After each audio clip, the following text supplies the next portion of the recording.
स्वागत है आपका अपने चैनल द स्मार्ट कनाडा में। जी हाँ फ्रेंड, आज के इस अंक में ऐसे जीओबी वेतन भुगतान में सरकार के नाकामयाबी यानी फेल हो चुकी है सरकार। इसको देखेंगे, कई जिलों में भुगतान हुई है, कई जिलों में हो भी रही है, लेकिन जो टाइमलाइन दिया गया था वो नहीं हो चुका है पालन। विशिष्ट शिक्षकों को दोहरा वेतन वृद्धि का लाभ एक तरफ मिल रहा है, लेकिन दूसरी तरफ यूपीएस में union pension unified pension scheme जिसका जो फॉर्मेट जारी किया गया उसमें लॉस यानी कि हानि हो रही है।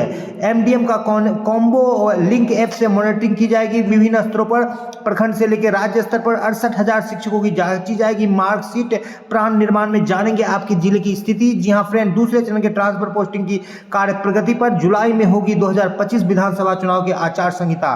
और शिक्षा जगत के विभिन्न हलचलों के साथ सीधे चलेंगे अगले स्लाइड पर और देखेंगे क्या कुछ निकल करके आ रहा है यूपीएस ट्रांसफर का। यहाँ पर राज्य के 68,000 शिक्षकों की मार्कशीट जांची जाएगी। आपको बताते चले, इस बाबत जो है पूर्व के वीडियो में कल ही एक फॉर्म दिया गया था प्राथमिक शिक्षा निदेशक के द्वारा, जिसमें विषय विसंगति को लेकर के या मार्क्स जिसका 90 से कम था उस बाबत जो है एक सभी जिला शिक्षा पदाधिकारी को पत्र लिख करके उनसे जो है रिपोर्ट मांगा गया है। तो पूर्व में जो नोटिफिकेशन जारी किए गए थे उसमें बिहार के शिक्षकों को सामान्य कोटि के छोड़ करके अन्य कोटि को 5% का छूट मिला था, लेकिन कोर्ट के द्वारा जो जजमेंट दिया गया है जिसका हवाला देते हुए प्राथमिक शिक्षा निदेशक के द्वारा पत्र जारी किया गया है, इसमें बिहार और बिहार से बाहर का कोई जिक्र नहीं है। तो कहीं ना कहीं जो बिहार के भी शिक्षक हैं उनके भी मन में एक भ्रम की स्थिति पैदा हो गई है, और जो बिहार के बाहर के शिक्षक हैं जिनका मार्क्स जो है 90 से कम है उनके लिए तो बिल्कुल ये एक खतरे की घंटी है। जी हाँ फ्रेंड, विषय विसंगति भी या आपका ट्रेनिंग या कोई भी कई तरह के दिक्कतें हैं, ऑनर्स का सब्जेक्ट, आपका ज्वाइनिंग विषय, ये सब। मध्य प्रदेश के 2 लाख शिक्षकों पर यूपीएस लागू नहीं, क्योंकि उनकी 15 से 20 साल की सर्विस शून्य। यहाँ पर ये स्थिति बिहार के नियोजित शिक्षकों पर भी बन रही है, क्योंकि बहुत ऐसे शिक्षक हैं जो 15-20 साल सेवा कर चुके हैं और यूपीएस में जाएंगे तो उनको क्या मिलेगा? बाबा जी का ढिल्लू। 25 साल की सेवा के बाद जो है यूपीएस में आपको 10,000 की पेंशन मिलती है, और यूपीएस में जाने पर यानी विशिष्ट शिक्षक बनने पर आपको कुछ मिलने नहीं जा रहा है, बस एक राज्यकर्मी का झुंझुना मिलेगा और उससे ज़्यादा कुछ मिलने नहीं जा रहा है। और मध्य प्रदेश में जिस तरह से शिक्षकों की स्थिति हो रही है, ठीक उसी प्रकार के शिक्षकों की स्थिति बिहार में भी होने जा रही है, और बिहार के शिक्षकों को भी इसी तरह की स्थिति आने जा रही है। सेवा उनका शून्य किया जा रहा है। फिलहाल कोर्ट में ये मामला लंबित है। चेहरा पहचान कर मिलेगा पोषाहार, फिलहाल ये समाचार आंगनवाड़ी से निकल करके आ रही है। आंगनवाड़ी में पूर्व में पायलट प्रोजेक्ट पर लागू किया गया था, और अब सभी आंगनवाड़ी केंद्रों पर जो है फेस रिकॉग्नाइजेशन के द्वारा जो है आपको पोषाहार मिलेगा। इस समाचार का लेना देना शिक्षा विभाग से यह है कि शिक्षा विभाग में भी पायलट प्रोजेक्ट के तहत वर्ग 3 के कक्षा का 6 जिलों में जो है हाजिरी ऑनलाइन सिस्टम से बनाया जा रहा है, जिसमें एमडीएम भी शामिल है। और अब ये जो है 1 अप्रैल से सभी 38 जिलों के सभी विद्यालय में ये सिस्टम लागू होगा ऑनलाइन हाजिरी का, और कहीं ना कहीं फेस रिकॉग्नाइजेशन या थंब रिकॉग्नाइजेशन के द्वारा बच्चों की पहचान करके हाजिरी बनाई जाएगी। इस बाबत जो एमडीएम में जो घोटाले की बात निकल करके बार बार आती है, ये घोटाला बिल्कुल समाप्त हो जाएगा या शिक्षकों के लिए बड़ी दिक्कत होगी। प्रधान शिक्षक, प्रधानाध्यापक चाहेंगे नहीं एमडीएम चलाना या कोई शिक्षक। यहाँ पर कार्यरत सभी कर्मियों, चाहे वो नियमित हो चाहे संविदा पर हो, 8 तारीख तक वेतन भुगतान करने के पत्र सरकार के द्वारा जारी किया गया था शिक्षा विभाग के द्वारा, लेकिन अभी जो है 16-17 तारीख हो जाने के बाद भी सरकार वेतन भुगतान नहीं कर पाई है। विशिष्ट शिक्षकों को मानते हैं कि तकनीकी बाधा है, लेकिन नियोजित जीओबी तथा एसोसिएट मध्य से आच्छादित शिक्षकों का वेतन भुगतान नहीं है, तो सरकार बिल्कुल वेतन भुगतान करने में फेल है। कुछ जिलों में आज भुगतान हो रही है, कुछ जिलों में पहले भी हो चुके हैं, लेकिन सभी जिलों में भुगतान नहीं हुई। इस बाबत सरकार के द्वारा ही ये पत्र निकाला गया है कि 12% ब्याज के साथ भुगतान किया जाएगा। तो इस बाबत भी द स्मार्ट ज्ञान अड्डा सरकार से यह आग्रह करती है कि बिल्कुल जब सरकारी कर्मियों के कारण से अल्प वेतनभोगी शिक्षकों के वेतन भुगतान में दिक्कत हो रही है, विलंब हो रही है, तो बिल्कुल उनके वेतन को काटा जाए, और जो कोर्ट का आदेश है कि 12% या 18% ब्याज के साथ भुगतान किया जाए, तो बिल्कुल उसके साथ भुगतान किया जाए, क्योंकि इस राशि का ब्याज मिलता है और शिक्षक इसका ईएमआई हो या अन्य किसी तरह की दिक्कत हो, इसका खामियाजा शिक्षक भुगतते हैं, ब्याज पर पैसा उठाते हैं। जी हाँ फ्रेंड, आपको बताते चले यहाँ पर आप देख पा रहे हैं ये एक मध्याह्न भोजन योजना से संबंधित ये एक पत्र है जिसमें कि कॉम्बो लिंक ऐप के द्वारा मॉनिटरिंग किया जाएगा, जिसमें कई सारे प्रश्न दिए गए हैं स्वच्छता से संबंधित, किस तरह से बनाया जाता है, गैस चूल्हा का इस्तेमाल किया जाता है नहीं, कि पेयजल की क्या स्थिति है, और सारे मानकों को देखते हुए ये ऐप काम कर रहा है। जी हाँ फ्रेंड, अब चलेंगे अगले स्लाइड पर और देखेंगे कई प्रमुख हलचलों को।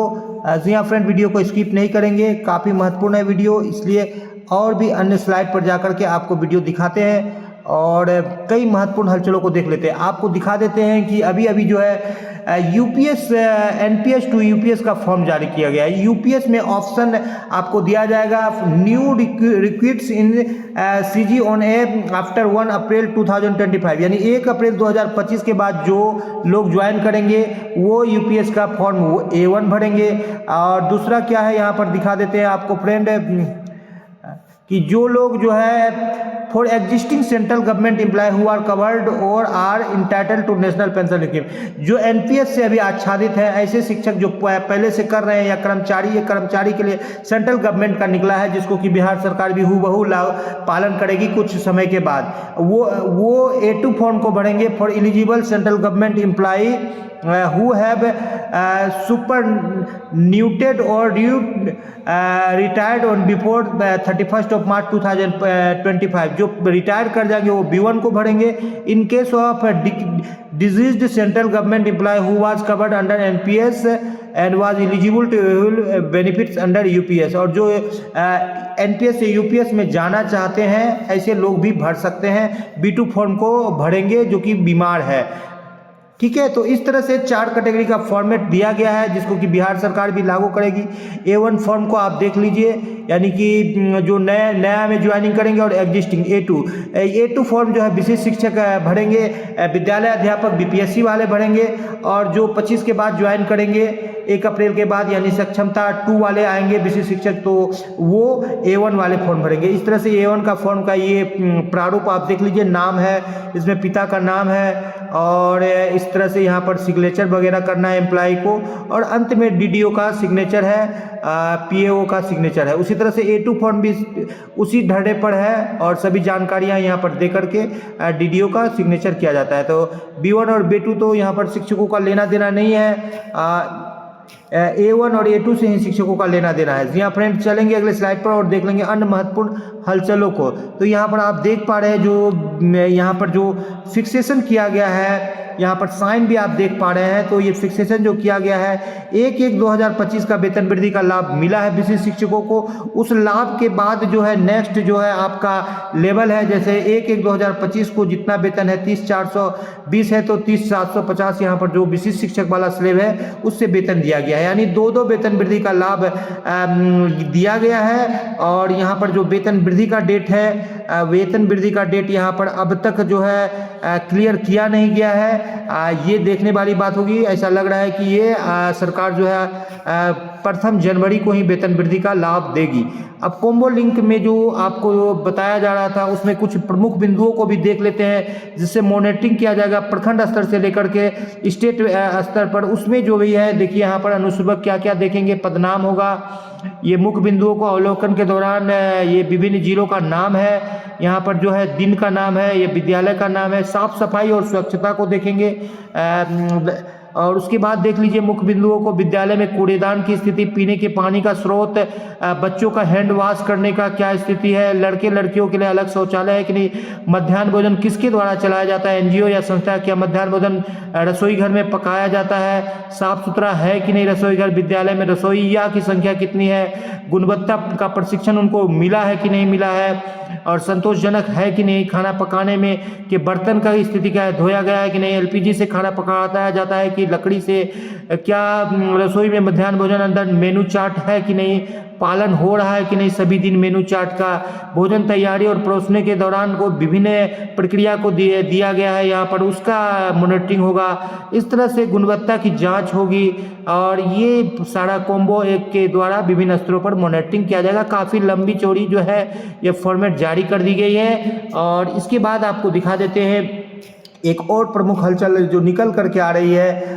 उसको भी आपको ले लेते हैं। यहाँ पर आपको विशिष्ट शिक्षक यानी प्राण निर्माण को लेकर, प्राण निर्माण के लेकर के जो विभिन्न जिलों से यहाँ पर जो आया है, जो शिक्षक नेताओं के द्वारा जो दिया गया है, ये 50% प्राण निर्माण हुआ है। अररिया में एक टेंटेटिव डाटा है, अरवल में 0% का डाटा, औरंगाबाद में भी 0%, कटिहार से 80% का डाटा निकल करके आ रहा है। लेकिन ऐसा सच नहीं है, अभी भी कई शिक्षक फोन कर रहे हैं। किशनगंज से 20%, कैमूर से 0%, खगड़िया से 10%, और यहाँ पर जो है डाटा देने वाले शिक्षक नेता का नाम भी अंकित किया गया है। गया से 0% है, गोपालगंज से 30% है, जमुई से 0, जहानाबाद से 0, दरभंगा से 50%, नवादा से 10%, नालंदा से 45%, पटना से 70%, और यहाँ पर पश्चिम चंपारण से 0%। तो ये जो नाम जो नेता शिक्षक नेता के द्वारा ये जानकारी दी गई है, अररिया से पिंटू कुमार जी के द्वारा, राकेश पांडे अरवल से जानकारी दिए हैं, औरंगाबाद से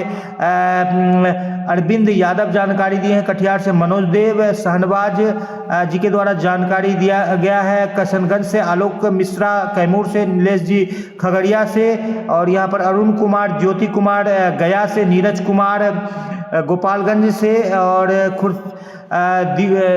सुरेश चंद्र यादव जमुई से हैं, राजेश प्रसाद जहानाबाद से हैं, दरभंगा से रफ़ीउद्दीन जी, विक्रम आनंद नवादा से, और डीपीओ स्थापना नालंदा से जानकारी दी गई है, और पंकज जी के द्वारा पटना से। तो ये जो जानकारी दी गई खास करके ऐसे जिलों जहां पर प्रगति अब तक शून्य है, चाहे वो स्थापना से प्राप्त जानकारी के आधार पर हो या शिक्षक नेता से, वहाँ चिंताजनक है। ऐसे जगह के लिए द स्मार्ट ज्ञान अड्डा शिक्षा विभाग बिहार सरकार से ये गुहार लगाती है कि जल्द से जल्द प्राण जनरेशन का काम किया जाए, क्योंकि आप ही के द्वारा जो टाइमलाइन दिया गया था 8 तारीख वेतन भुगतान का, और प्राण जनरेशन को लेकर के यहाँ पर बिल्कुल शिक्षकों से विभिन्न स्तरों पर जो है बिल्कुल उगाही का काम किया जा रहा है, और जानबूझ करके टाल मटोल की स्थिति बना करके जो है लेट किया जा रहा है, क्योंकि अब तक जो है बिल्कुल कई जिलों से प्राण रिजेक्ट भी नहीं किया गया है। जी हाँ फ्रेंड, आज के अंक में इतना ही। वीडियो पसंद आ रहा है तो लाइक कर दे, चैनल पर नए हैं या अब तक सब्सक्राइब नहीं किया है तो सब्सक्राइब कर ले। द स्मार्ट ज्ञान अड्डा आपका अपना चैनल है साथियों, जो आपके उज्जवल भविष्य की कामना करता है। वीडियो को शुरू से लेकर अंत तक देखने के लिए आपका बहुत बहुत धन्यवाद। आपका दिन शुभ हो। जय हिंद, जय भारत, वंदे मातरम।